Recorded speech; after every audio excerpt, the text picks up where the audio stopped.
Bismillahirrahmanirrahim. Assalamualaikum warahmatullahi wabarakatuh.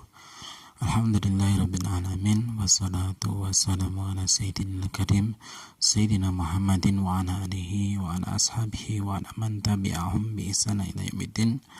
Alhamdulillah, pada kesempatan kali ini kita akan melanjutkan kajian kita tentang terhadap kitab Arba'in Nawawiyah.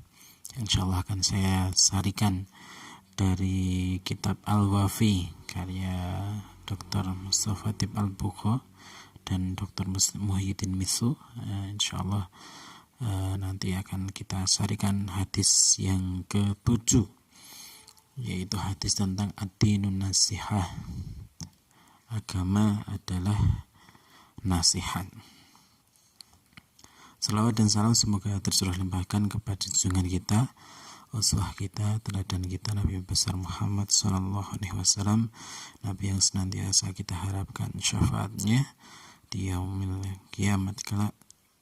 Amin. Dan semoga kita termasuk orang-orang yang mendapatkan syafaatnya kelak. Amin amin ya rabbal alamin. Langsung saja ke hadis yang nomor 7 dari An Abi Ruqayyah Tamim bin Awis Ad-Dari radhiyallahu anhu. Dari Abu Ruqayyah Tamim bin Aus Ad-Dari, Tamim Ad-Dari, lebih terkenalnya dengan sebutan Tamim Ad-Dari. Ada yang menarik dari sahabat Tamim Ad-Dari ini, ketika masuk Islamnya juga sangat menarik gitu ya. Dalam hadis yang diriwayatkan oleh Imam Muslim yang diceritakan oleh Fatimah binti Qais, jadi suatu malam Fatimah bin Qais ini mendengarkan adzan subuh, kemudian mendatangi masjid dan Rasulullah mengumpulkan, setelah sholat subuh Rasulullah mengumpulkan para jamaah, kemudian menceritakan ada seorang yang tadinya adalah orang pendeta Nasrani, yang alim, yang sering membaca kitab-kitab agama Nasrani, dan dia juga seorang pendeta yang alim, tapi kemudian dia masuk Islam. Yang kemudian masuk Islamnya ini menjadi kisah yang sangat menarik gitu ya. Jadi Tamim Ad-Dari ini berlayar, dia berlayar selama, kemudian dalam pelayarnya itu terkena badai, kemudian terombang-ambing.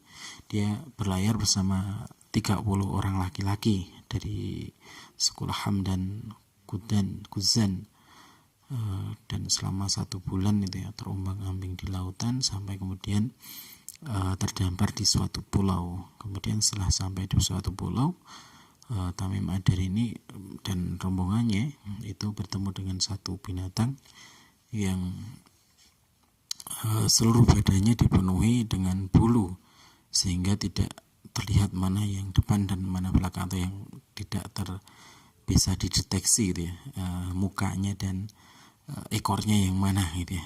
Kemudian hewan tadi dinamakan Jassasah gitu. Dia mengaku dirinya Jassasah. Kemudian Jassasah ini menunjukkan di suatu biara, di mana di biara itu kemudian Tamim Ad-Dari bertemu dengan Dajjal. Belum mengaku sebelumnya gitu ya. Ketika Tamim Ad-Dari dan rombongannya masuk ke biara tadi, Dajjal ini terikat, badannya besar gitu ya. Kata Tamim Ad-Dari belum pernah menemui laki-laki yang lebih besar, orang yang lebih besar dari selain Dajjal, jadi besar badannya, kemudian tangannya terikat dan kakinya juga dibelenggu rantai. Kemudian dia menanyakan beberapa pertanyaan, yaitu yang pertama tentang kurma paisan, apakah masih berbuah, dan jawabannya masih berbuah. Kemudian tentang danau Tiberias, kemudian mata air Sugar. Kemudian yang terakhir adalah bertanya tentang kedatangan Nabi Muhammad. Dan ternyata Tamim Ad-Dari ini menyampaikan salah satunya adalah tentang kedatangan Nabi yang ummi, yang tidak bisa baca tulis, yang berada di Jazirah Arab. Akhirnya setelah pulang dari terdampar tadi, kemudian Tamim Ad-Dari bersama saudaranya Naim mendatangi Rasulullah, kemudian bersyahadat dan kemudian berbaiat kepada Rasulullah. Itu masuk Islamnya gitu ya. Dan Tamim Ad-Dari ini juga termasuk karena tadinya juga adalah seorang pendeta yang abid ahli ibadah, maka ketika dia masuk Islam pun sangat luar biasa ibadahnya gitu ya.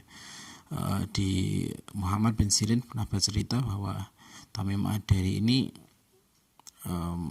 pernah menghatamkan satu Al-Quran itu dalam satu sholat rakaat malamnya gitu.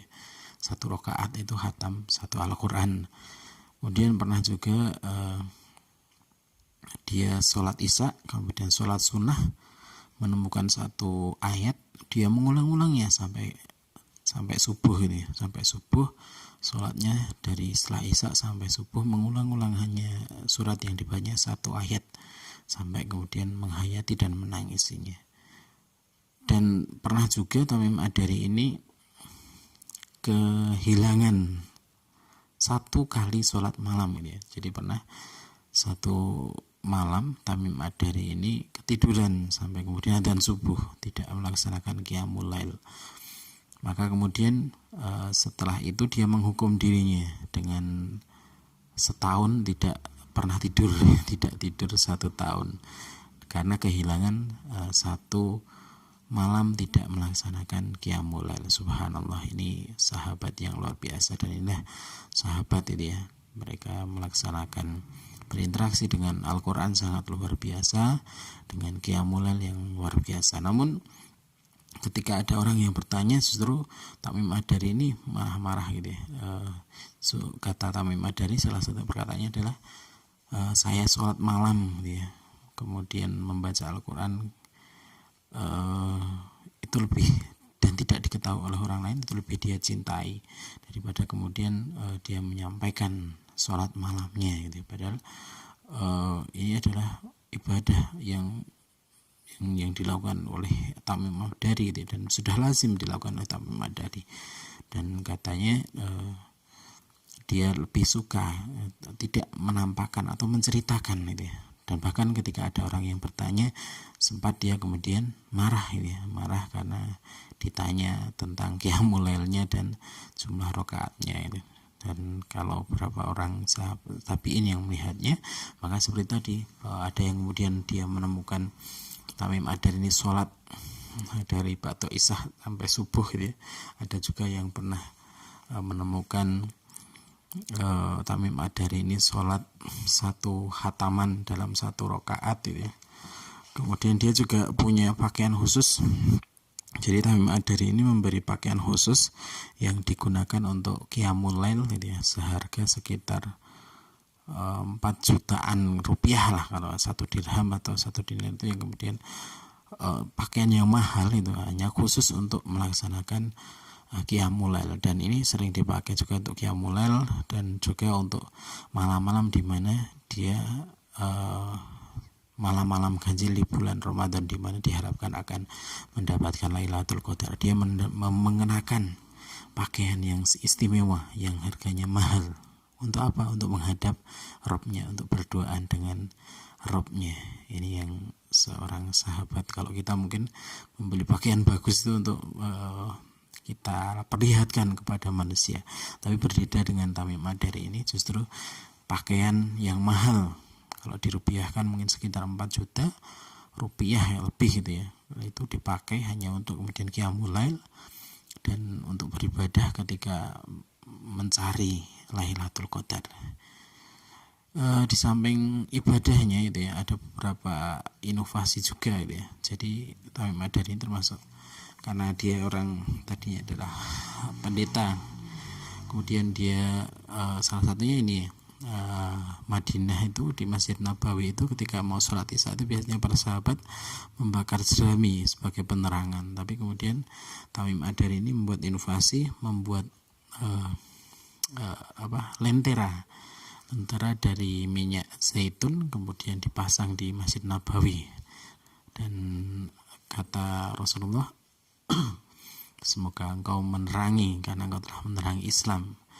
Tapi kemudian Tamim Ad-Dari mengatakan ini yang membuat budak saya itu. Maka kemudian budaknya Tamim Ad-Dari itu dirubah menjadi namanya itu ya, menjadi uh,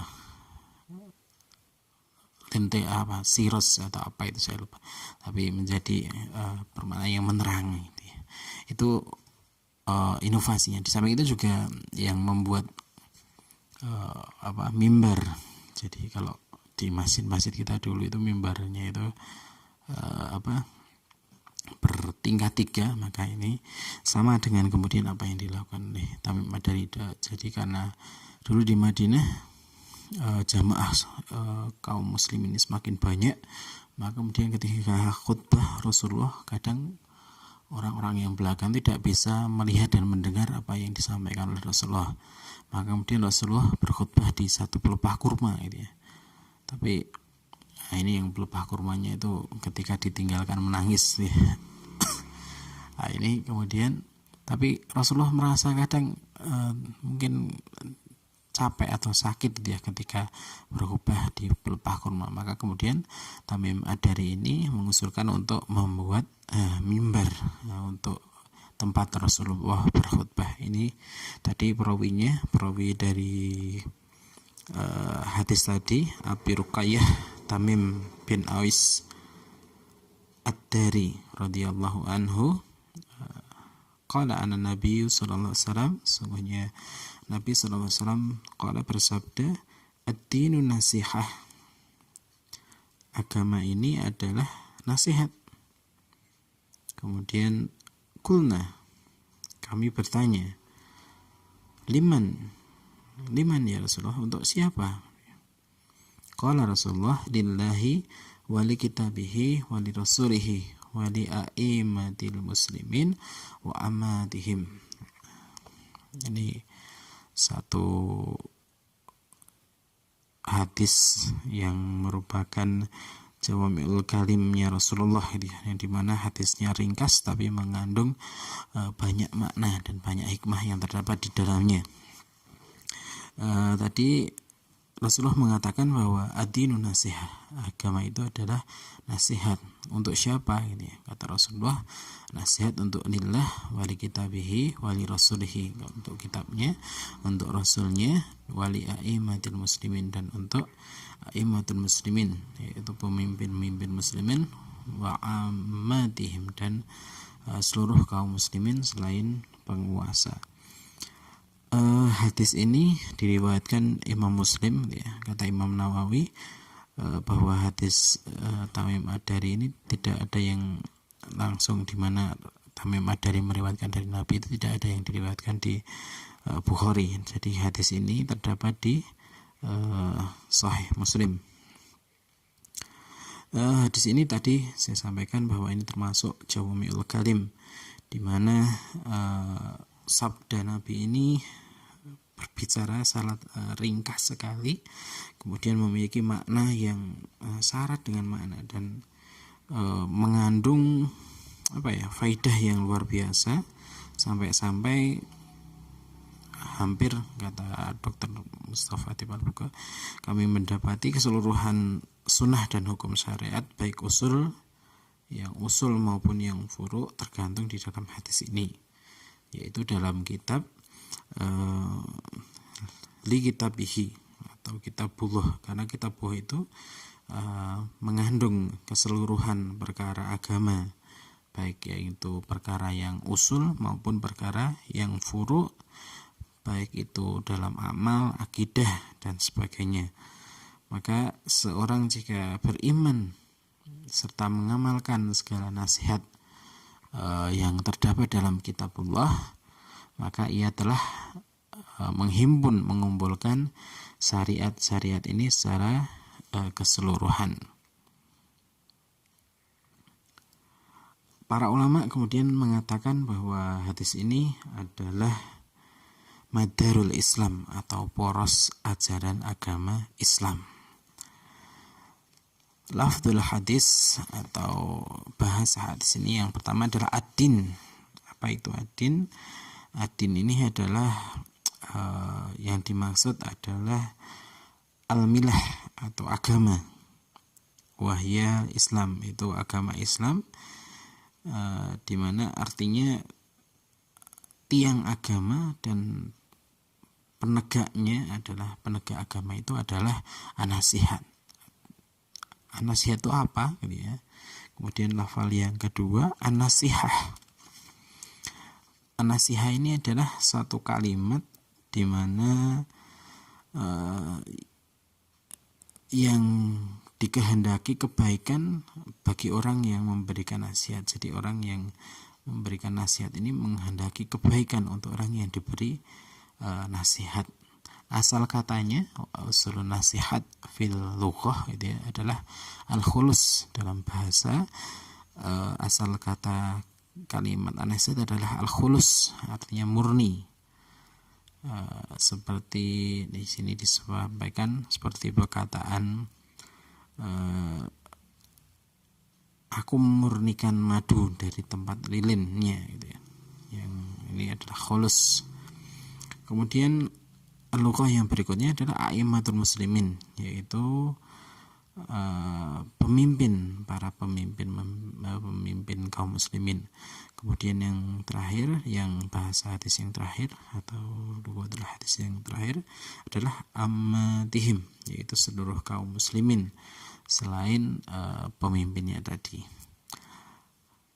Fikih hadis dan apa yang ada di fikih hadisnya, kandungannya. Yang pertama adalah an-nasihatu lillah, nasihat kepada Allah. Apa maksudnya?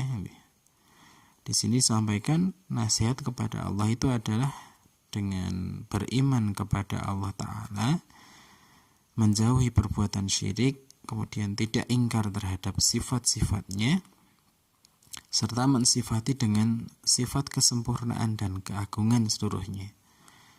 Kemudian mensucikan Allah dari segala kekurangan, ikhlas beribadah kepadanya, menaati Allah, menjauhi segala kemaksiatan, dan cinta dan juga membenci karena Allah. Kemudian menjadi penolong bagi orang-orang yang menaati Allah dan memusuhi orang-orang yang bermaksiat kepadanya. Dan ketika seorang muslim berkomitmen dengan perkataan dan perbuatan, maka dia akan mendapatkan manfaatnya bagi dirinya baik di dunia dan akhirat. Dan Allah tidak membutuhkan nasihat dari orang yang memberi nasihat itu. Allah tidak membutuhkan, karena Allah itu ada maha kaya, maha kaya, tidak membutuhkan apa yang para penasihat ini lakukan. Sekali lagi bahwa ini disampaikan di sini, nasihat kepada Allah itu adalah beriman kepada Allah, tidak mensekutukan Allah, tidak mengingkari sifat-sifat Allah, dan mensifati Allah dengan sifat yang sempurna, dan di mana asmanya ini adalah seluruhnya adalah keagungan. Dan kemudian mensucikan Allah dari segala kekurangan. Di samping itu juga seorang dituntut atau nasihat kepada Allah ini adalah ikhlas beribadah kepada Allah, menaati Allah dan menjauhi segala yang dilarang oleh Allah atau kemaksiatan. Dia juga mencintai dan membenci itu bukan karena apa-apa, tapi dia mencintai dan membenci hanyalah karena Allah Subhanahu wa Ta'ala. Kemudian dia juga menolong orang yang menaati Allah dan memusuhi orang yang bermaksiat kepada Allah. Dan sekali lagi bahwa Allah tidak membutuhkan itu semua karena Allah maha kaya. Itu yang pertama. Kemudian yang kedua adalah an-nasihah li kitabillah, atau nasihat kepada kitab Allah, yaitu adalah bil iman bil kitabis samawiyah, atau beriman kepada kitab-kitab samawi yang turun dari Allah Subhanahu wa Ta'ala. Kemudian mengimani bahwa Al-Quran ini adalah merupakan kitab samawi yang turun sebagai pembenar kitab-kitab sebelumnya, sebagai hakim sebagai pembenar dari kitab-kitab sebelumnya. Kemudian Al-Quran ini adalah kalamullah dan bersifat mukjizat. Sekali lagi, Al-Quran ini adalah kalamnya Allah dan bersifat mukjizat. Dan Allah akan menjaga Al-Quran dengan hafalan para penghafal Al-Quran dan tulisan mushaf yang tersebar di seluruh dunia. Dan Allah yang menjamin, ya. Jadi kalau kitab-kitab yang lain itu tidak dijamin oleh Allah, maka berbeda dengan Al-Quran. Al-Quran ini Allah sendiri yang kemudian menjamin kemurnian dari kitabullah ini, dari kitab Al-Quran ini. Kemudian nasihatnya seperti apa itu? Nasihat kepada kitab Allah ini, nasihat seorang muslim kepada kitab Allah ini dengan apa? Yang pertama adalah dengan membaca dan menghafalkannya. Ini yang pertama, yaitu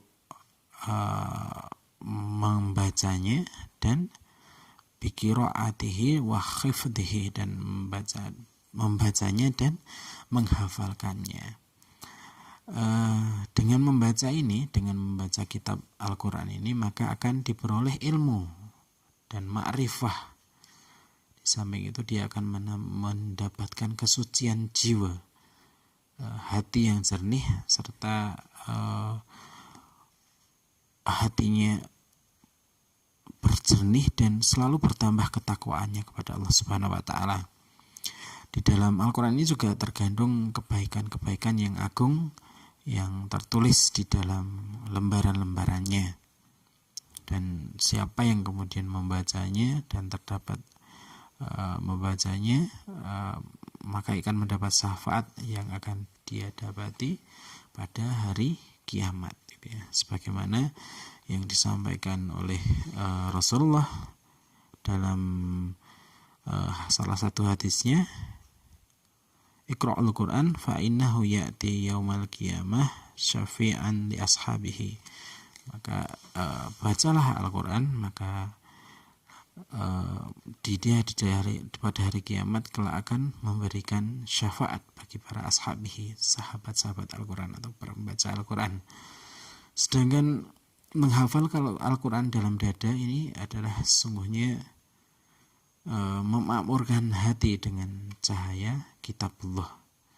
Dengan menghafal Al-Quran ini, seorang muslim akan memperolehkan keagungan dan kemuliaan sehingga mendapatkan kedudukan yang tinggi di antara manusia sewaktu ia hidup di dunia, dan akan naik derajatnya kelak di akhirat sesuai dengan banyaknya ayat Al-Quran yang ia hafal, sebagaimana diriwayatkan oleh Imam Abu Daud dan Imam Tirmidzi dari Rasulullah,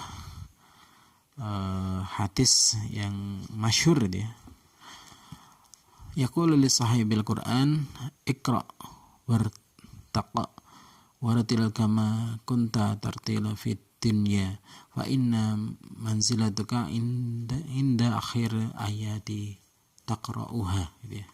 Jadi dikatakan kepada orang ketika sudah masuk ke dalam surga, dikatakan kepada para ahli Al-Quran ini, bacalah dan naiklah, dan bacalah dengan tartil sebagaimana engkau atau ahli Al-Quran ini membaca Al-Quran sewaktu di dunia.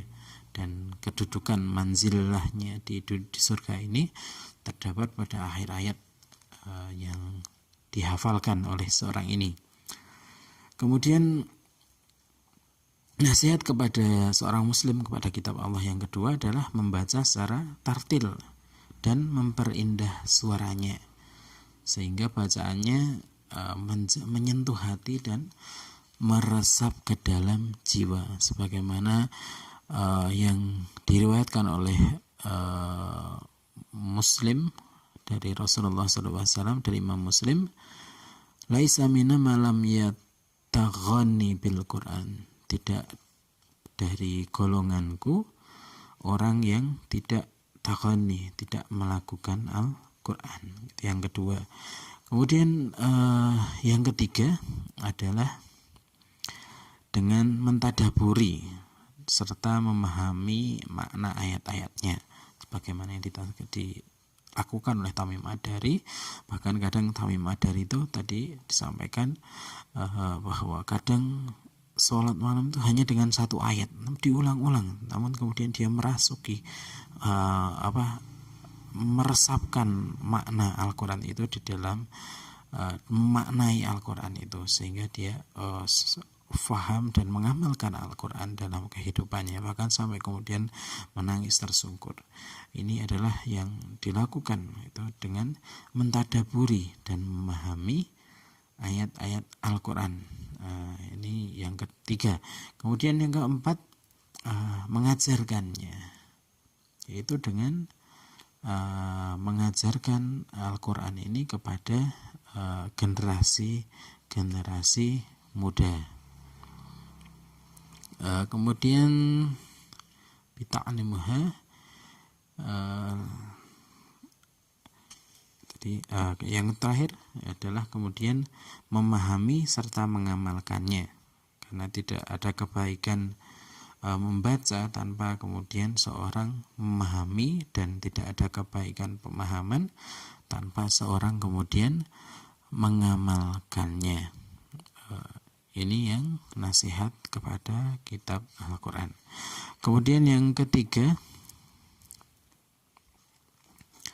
nasihat yang kedua adalah an-nasihat lirasulihi, yaitu nasihat kepada Rasulullah. Bagaimana caranya nasihat kepada Rasulullah ini adalah dengan membenarkan risalah yang dibawa oleh Rasulullah, kemudian mengimani apa yang dibawa berupa Al-Quran dan hadis, sebagaimana mencintai dan menaatinya, karena mencintai Rasulullah SAW ini adalah konsekuensi dari mencintai Allah Subhanahu wa Ta'ala. Kata Allah Subhanahu wa Ta'ala dalam Al-Quran, "Qul in kuntum tuhibbunallahi fattabi'uni yuhibbukumullah." Kata Allah, "Qul," katakan wahai Muhammad, "in kuntum," jika kalian mengaku tuhibbullah, mencintai Allah, fattabi'uni, maka diperintahkan untuk mengikuti Rasulullah, maka kemudian yuhibbukumullah, Allah akan mencintai kalian. Dan di dalam ketaatan kepada Rasulullah ini tergantung pula ketaatan kepada Allah Azza wa Jalla. Nasihat kepada Rasulullah ini setelah wafatnya Rasulullah, yaitu dengan membaca sirah beliau, yaitu sejarah perjalanan kehidupan Rasulullah dalam berumah tangga, adalah ia meniru akhlak Rasulullah SAW, kemudian beradab dengan adab Rasulullah. Kemudian kita juga berkomitmen, nasihat kepada Rasulullah ini adalah kemudian berkomitmen dengan sunnah Rasulullah dalam ucapan dan amalan. Kemudian kita mengambil pelajaran, ibroh serta nasihat dari sejarah hidup Rasulullah. Kemudian kita juga menyebarkan sunnah-sunnah kepada manusia, serta membela sunnah dari tuduhan para musuh dan dakwahan para ahli kebatilan yang melampaui batas. Kemudian yang keempat, an-nasihah li a'immatul muslimin, kepada pemimpin kaum muslimin. Pemimpin kaum muslimin ini bisa jadi merupakan pemerintah atau yang mewakili pemerintah, bisa juga para ulama dan orang-orang yang soleh. Pemimpin kaum muslimin ini wajib berasal dari kaum muslimin. Dengan demikian kita wajib mentaati kaum muslimin sebagaimana yang disabdakan oleh Allah Subhanahu wa Ta'ala, difirmankan oleh Allah Subhanahu wa Ta'ala dalam surat An-Nisa, "Atiullahi wa atiur rasul wa ulil amri minkum." Taatilah Allah dan taatilah Rasul dan ulil amri minkum, pemimpin-pemimpin di antara kalian.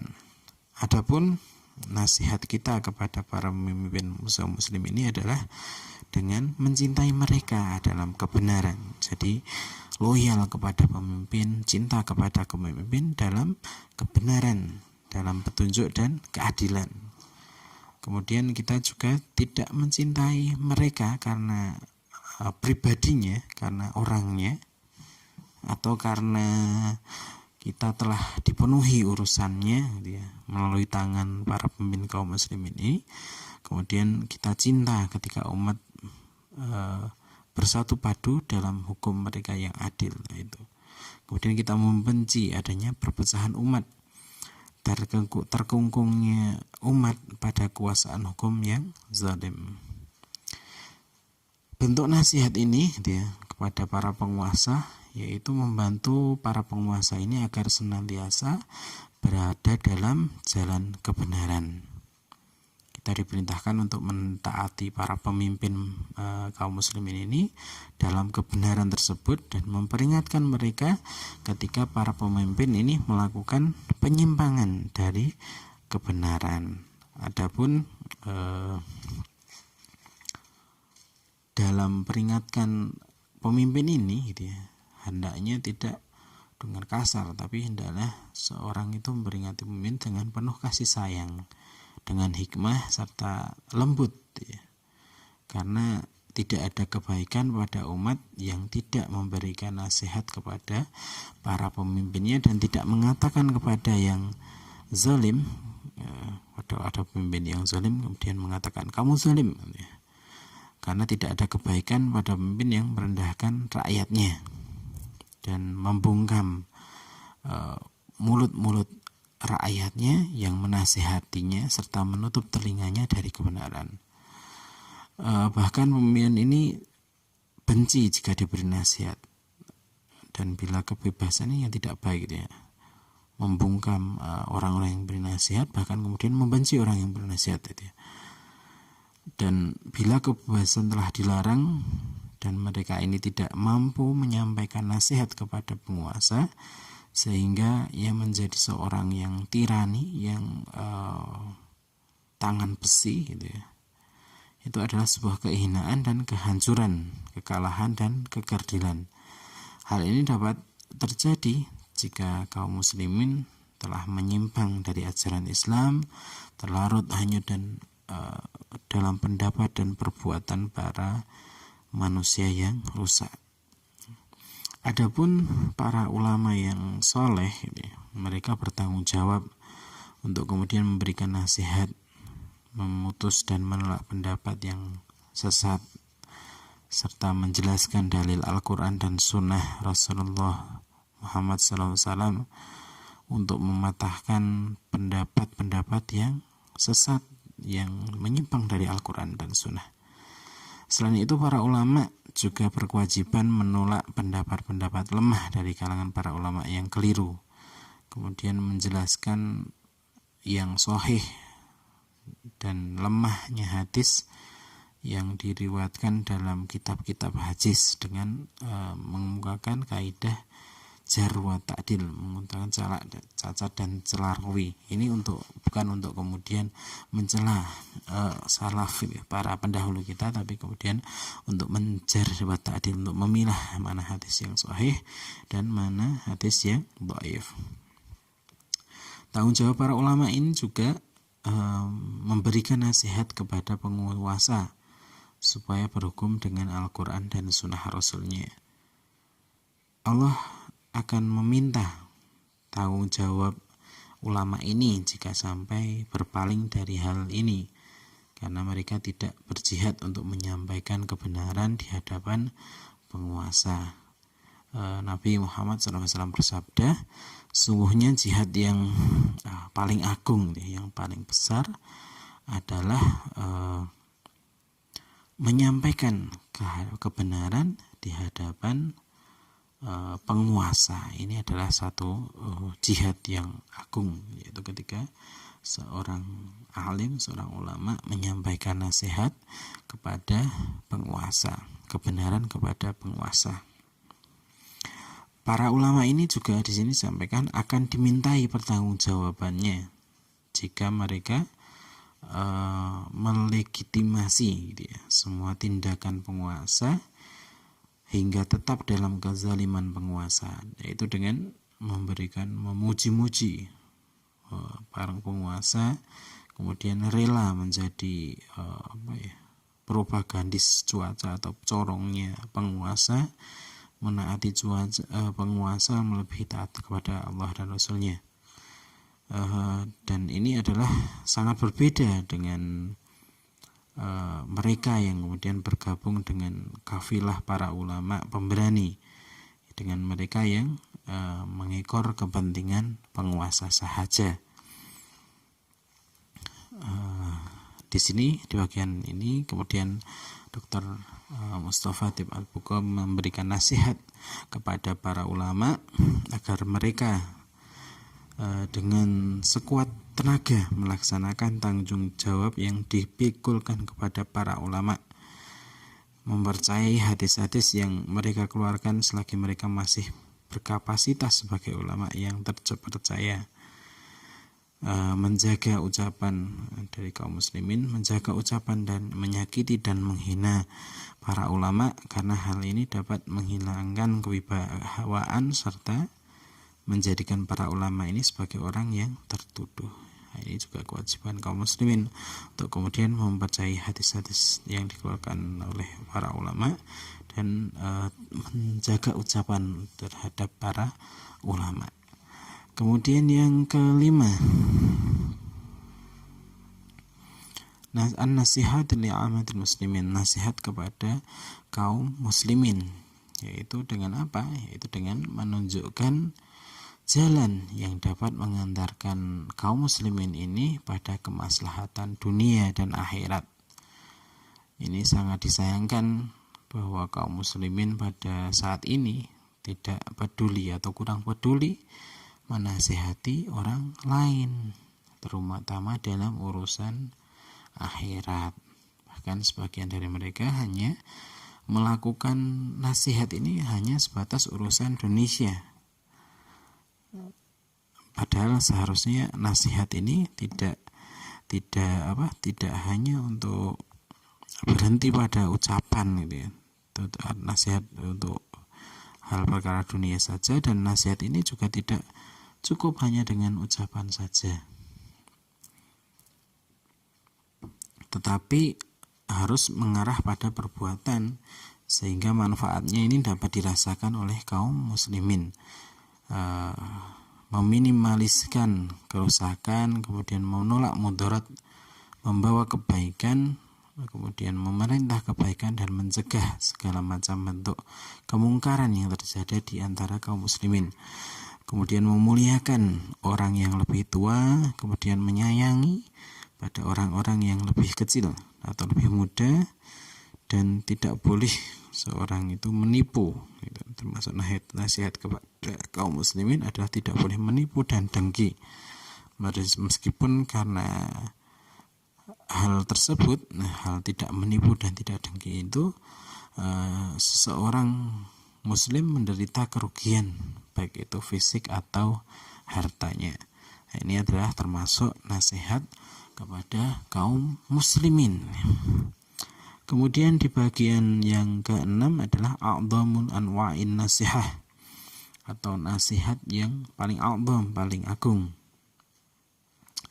Di antara bentuk nasihat yang paling agung ini adalah di antara kaum muslimin adalah memberikan nasihat kepada siapa yang meminta untuk diberi nasihat.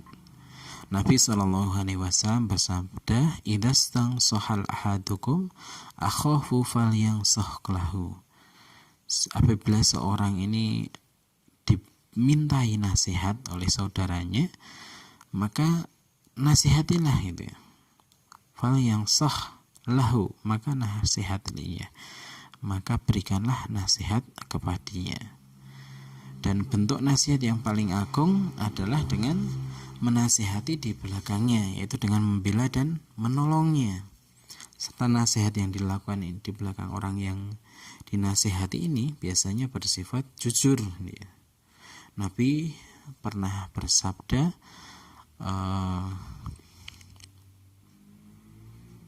tentang inna man haqqal muslimin 'alal muslimin anna yang sahalahu idza khaba, yaitu sungguhnya termasuk hak seorang muslim kepada muslim yang lainnya adalah orang yang mau pergian itu memberikan nasihat kepada orang yang ditinggalkannya. Ini adalah satu nasihat yang paling agung yang termasuk hak seorang muslim. Kemudian di bagian ketujuh atau nomor 7 ini ada perkataan-perkataan ulama gitu ya. Perkataan ulama terkait dengan tentang nasihat tadi. Yang pertama adalah perkataan Imam Hasan al-Basri ketika dia mengatakan, sungguhnya engkau tidak akan disebut benar-benar memberi nasihat kepada saudaramu hingga engkau memerintahkannya atas apa yang dia mampu untuk melaksanakannya. Kemudian yang lain gitu, sebagian sahabat Nabi SAW mengatakan, demi jiwaku yang ada dalam genggamannya, jika engkau menghendaki, niscaya aku akan bersumpah kepada kalian karena Allah. Sungguhnya hamba yang paling dicintai Allah adalah kemudian yang mereka membuat Allah cinta kepada para hambanya. Hamba yang mencintai seorang karena Allah, serta mereka yang menyebarkan nasihat di muka bumi. Ini hal seorang yang luar biasa, kata sahabat. Sungguhnya hamba yang paling dicintai oleh Allah ini adalah mereka yang membuat Allah mencintai kepada para hambanya. Bagaimana ini ya, ketika sehingga Allah ini kok mencintai hambanya? Yang pertama adalah mencintai seorang karena Allah, kemudian menyebarkan nasihat di muka bumi ini, atau menyebarkan nasihat di atas bumi ini. Ini adalah orang yang kemudian menyebabkan orang mencintai Allah, mencintai orang-orang. Kemudian Abu Bakar Al-Mizani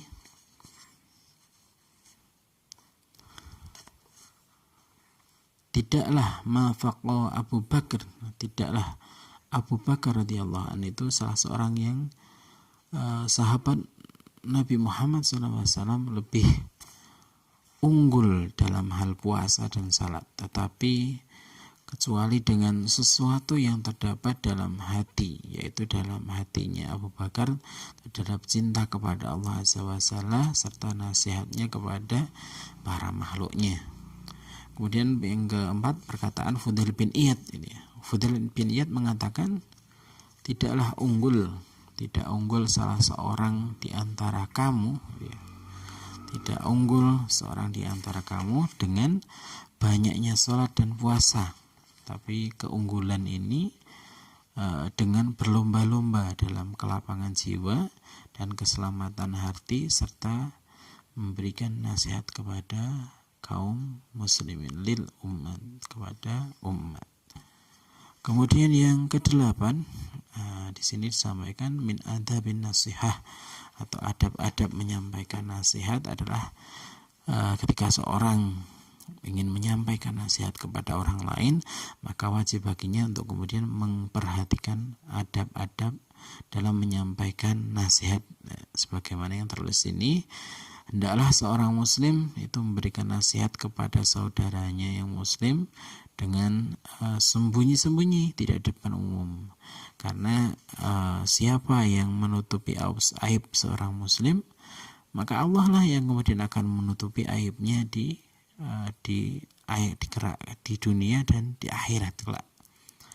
Bahkan sebagian orang berkata, barang siapa yang memberikan nasihat kepada saudaranya hanya antara dia dan dirinya saja, maka itulah nasihat. Dan siapa yang menasihatinya di depan orang-orang banyak, maka sungguhnya itu akan menimbulkan marahnya orang-orang yang kemudian diberi nasihat. Imam Fudail bin Iyad pernah berkata, seorang mukmin ini akan menutupi aib saudaranya dan memberinya nasihat sedang orang fasik adalah membuka aib dan menampakkannya. Jadi orang mukmin ini adalah menutupi aib saudaranya dan memberikan nasihat jika saudaranya itu berbuat kesalahan. Sedangkan orang yang fajir atau orang yang berbuat dosa fasik itu adalah membuka aib saudaranya dan menampakkan aib saudaranya ini kepada kaum muslimin. Ini adalah orang-orang yang fajir atau orang yang fasik. Kemudian bagian terakhir dari syarah hadis ini adalah tentang hikmah dari hadis ini, hadis Ibnu Battal. Yang pertama adalah anna nasihah dinil wa Islam. Nasihat ini, sungguhnya agama itu adalah nasihat, dan agama ini terwujud di atas amal sebagaimana ia terwujud di atas ucapan. Kemudian yang kedua, nasihat itu adalah fardu kifayah. Kemudian jika ada yang sudah melakukannya, maka gugurlah kewajiban orang-orang yang lain. Kemudian yang ketiga, an-nasihah li azimatin ala qadaril taqadan idza alaman nasihah, yaitu seorang merupakan menasihat itu adalah kewajiban menurut kesanggupan, kemampuan seorang. Kemudian jika seorang mengetahui bahwa nasihatnya ini akan diterima dan ditaati dan merasa aman dari sesuatu yang tidak diinginkan, maka wajib baginya untuk kemudian memberikan nasihat. Dan kemudian jika dia merasa khawatir atas keselamatan dirinya, maka diberikan keringanan baginya antara memberi nasihat atau tidak. Demikian pembahasan kami, pembahasan hadis arba'in yang ke-7 terkait dengan agama itu adalah nasihat, ad-dinu nasihat. Semoga kita bisa mengamalkan nasihat-nasihat yang disampaikan dalam kitab syarah ini, dan semoga kita dimudahkan oleh Allah untuk selalu istiqomah mengkaji, membaca hadis-hadis Rasulullah, dan kemudian dimudahkan oleh Allah untuk kemudian menjalankan apa yang terkandung di dalam hadis-hadisnya, dengan harapan kelak kita akan bersama dengan Rasulullah menghadap berada di janahnya Allah Subhanahu wa taala. Demikian mungkin dari kami. Subhanakallahumma bihamdika asyhadu an la ilaha illa anta astaghfiruka wa atubu ilaik. Kurang dan lebihnya mohon maaf jika ada kesalahan datangnya dari saya, kemudian saya dan dari setan, dan Allah berlepas diri darinya. Wallahu a'lam bishawab. Assalamualaikum warahmatullahi wabarakatuh.